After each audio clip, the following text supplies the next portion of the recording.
خواتین و حضرات السلام علیکم، میں ہوں آپ کا ہوسٹ علی احمد اور امید کرتا ہوں کہ آپ سب لوگ خیر و عافیت سے ہوں گے اور جہاں بھی ہوں گے اپنے اہل و عیال سمیت محفوظ ہوں گے۔ پچھلے چند مہینوں سے ایک وبا آئی ہے جسے کووڈ-19 یا کرونا وائرس کا نام دیا گیا۔ اس وبا نے نہ صرف پاکستان کے حالات و واقعات پر برے اثرات مرتب کیے بلکہ اس کے ساتھ ساتھ اس نے پوری دنیا کو اپنی لپیٹ میں لیا ہے۔ اس وائرس کی وجہ سے کئی لاکھ جانیں ضائع ہو گئی۔ اس وائرس کی وجہ سے کئی گھروں کی خوشحالی بدحالی میں تبدیل ہو گئی۔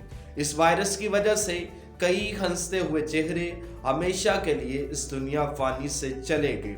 لیکن بات کرنے کا مقصد یہاں وائرس کی تباہ کاریاں بیان کرنا نہیں، بلکہ جس طرح مائیکل جیکسن کی موت ہمارے لیے ایک انجام تھا، جس طرح فرعون کا اختتام ہمارے لیے ایک سبق تھا، جس طرح ہر کہانی کے آخر پر کوئی نہ کوئی نتیجہ نکلتا ہے، تو گزشتہ جو اس کی وجہ سے ہماری زندگی میں تبدیلیاں آئی ہیں یا جو ہم نے حالات فیس کیے ہیں، کیا ہم نے اس سے کچھ نہ کچھ سبق سیکھا؟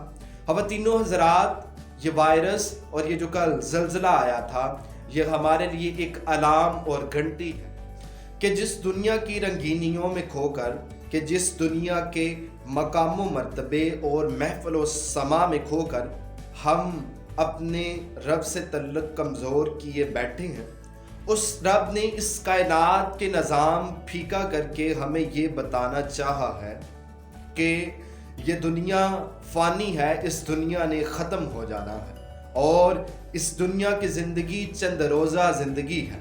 ہم اس دنیا کے مقام و مرتبے اور اس دنیا کی زندگی میں مگن ہو کر اپنے رب سے تعلق کمزور کیے بیٹھے ہیں، اور ہم سب نے یہ محسوس کیا ہے کہ اس وائرس کے دوران ہم سب پھیکے پڑ چکے تھے۔ لیکن یاد رکھیے کہ اللہ والے پھیکے نہیں پڑے تھے۔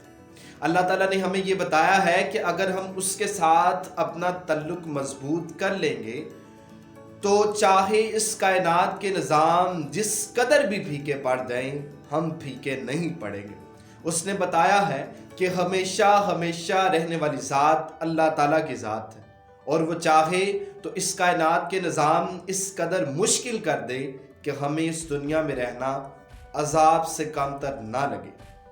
اس کے علاوہ اگر آپ یہ جاننا چاہتے ہیں کہ اللہ تعالیٰ آپ سے کتنے راضی ہیں، تو اپنا تجزیہ کیجئے کہ 24 گھنٹوں کے دوران وہ آپ کو اپنے ہاں کتنی مرتبہ سر جھکانے کی توفیق عطا کرتا ہے۔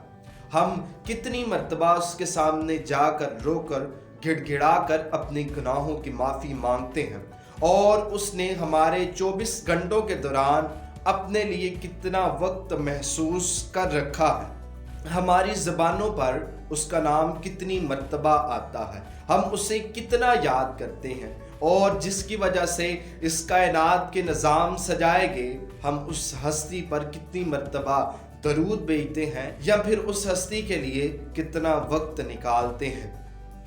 یہ ہم سب کے لیے فکر کی بات ہے۔ ہم سب جانتے ہیں کہ ہم نے ایک نہ ایک دن اس دنیا سے چلے جانا۔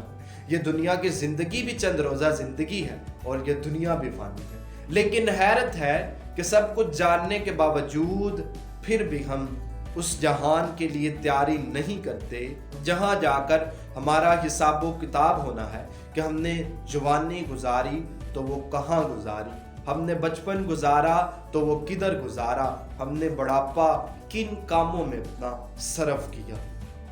ہم میں سے عقل مند وہی ہے جو مرنے سے پہلے پہلے اپنی آخرت کی تیاری کر لے۔ اللہ تعالیٰ مجھے اور آپ کو، ہم سب کو مرنے سے پہلے آخرت کی تیاری کرنے کی توفیق عطا فرمائے۔ اللہ تعالیٰ آسانیاں حاصل کرنے اور تقسیم کرنے کا شرف عطا فرمائے۔ آمین۔ اللہ حافظ۔